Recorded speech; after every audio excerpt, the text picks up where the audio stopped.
अस्सलाम वालेकुम, खुश आमदेद आपको डॉक्टर RS चैनल पे। मैं डॉक्टर रिफत सिद्दीक हूँ और आज मैं बात करूँगी कि बालों की सेहत कितनी ज़रूरी है। बाल जब गिरते हैं या हम लोगों के बाल पतले हो जाते हैं तो उनकी वजह क्या हो सकती है। पहले तो सबसे पहले कि कोई हो सकता है कि उसकी कोई ऐसे मेडिकल प्रॉब्लम्स हैं जिनकी वजह से आपके बाल गिर रहे हैं, जिसमें थायराइड हो सकता है, जिसमें ऑटोइम्यून डिजीज़ हो सकती हैं।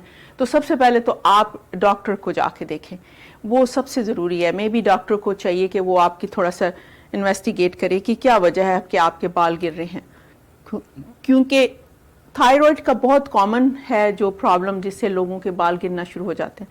लेकिन इससे भी मैंने देखा है बहुत ज़्यादा लोगों को बाल गिरते हैं जो कि सादा वजह होती है। उसमें सबसे जो कॉमन है वो है कि हम लोग ग़ज़ा का सही इस्तेमाल नहीं करते। जो हम खाना खाते हैं वो सही नहीं होता। हम क्या करते हैं कि हमारी तरफ से तो वो सारा खाना हम खा रहे होते हैं, लेकिन जब हम सब्जियों को जब हम कुक करते हैं उसकी सारी वाइटामिन्स मिनरल्स जो उनके अंदर होते हैं वो हम ज़ाया कर देते हैं।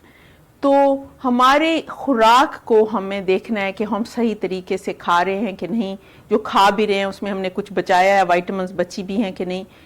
और दूसरा तरीका है, लोग कहते हैं कि हम मल्टी वाइटामिन ले लेंगे, लेकिन मल्टी वाइटामिन जब हम लेते हैं तो जो वाइटामिन्स हैं वो इतने ज़्यादा एब्जॉर्ब नहीं होते। जो वाइटामिन एब्जॉर्ब होते हैं खुराक से, वो वाइटामिन्स हम दवाइयों से या टैबलेट में एब्जॉर्ब नहीं होते।